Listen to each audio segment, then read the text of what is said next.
Today, we're diving into something we rarely ever think about, the sound of silence. We're going to explore the incredible and, honestly, overlooked power that quiet holds in our super loud world.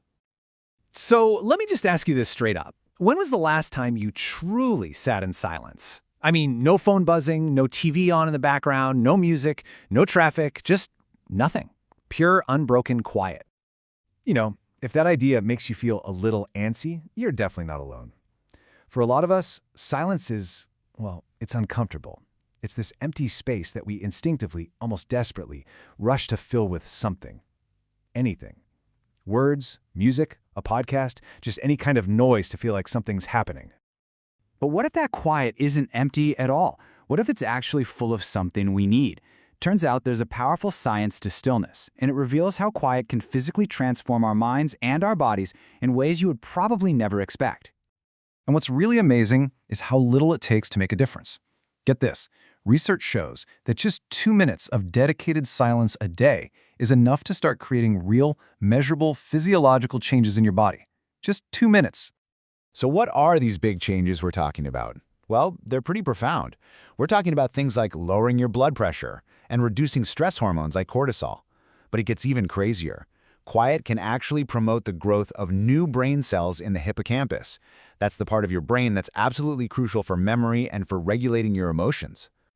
So this means we really need to reframe how we think about quiet. It isn't just an absence of sound, right? It's an active, restorative force. Honestly, you could think of it as medicine for our minds, which are constantly, chronically overstimulated.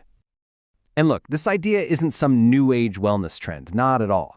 For centuries, cultures all over the world have understood that silence is like a language without words, one that holds its own very deep wisdom.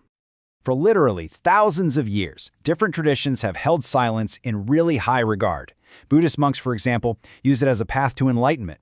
In many Native American traditions, being silent is a sign of deep respect and wisdom.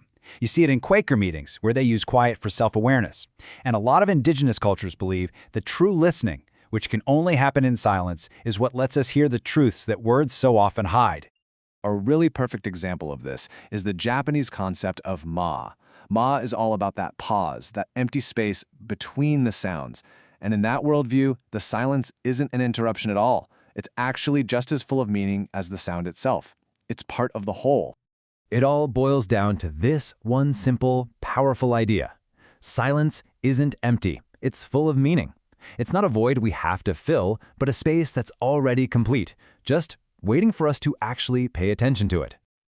Okay, so if silence is so good for us, why is it so hard to find? And that right there brings us to the big paradox of modern life, the scarcity of silence in a world that literally never stops talking.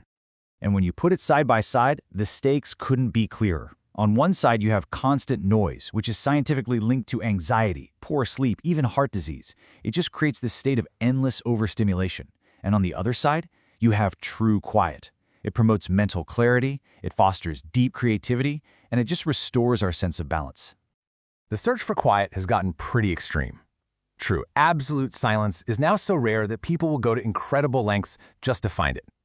Seeking it out in these special soundproof labs, in deep caves, and in super remote landscapes, all just to experience something our ancestors probably took for granted every single day. So, what happens when we finally find it? When we actually step into that quiet? This is where things get really interesting, because this is where we discover what quiet might reveal. It's the internal journey that begins only when the outside world finally goes silent. But here's the thing. The experience isn't always peaceful and calm, at least not at first. A lot of people who step into genuine, profound silence for the first time describe it as overwhelming, or even a little bit frightening. And that really raises a powerful question for you to think about. If all the external noise just stopped right now, what thoughts, what feelings, what internal chatter would immediately rise up to the surface for you? And that's the whole point. The reason it can feel so intense is because when all the distractions finally fade away, there's only one voice left to listen to. Because in silence, you can finally hear yourself. And that is where the real power is. Silence becomes this incredible space where buried emotions finally have room to come up, where you can see your problems with a totally new clarity, and where that deep, uninterrupted creativity can finally, truly flourish. At the end of the day, it really all comes down to this. The wisdom, the clarity, the connection that so many of us are looking for, it's all there, just waiting for us in the quiet. The only real question is, are we willing to listen?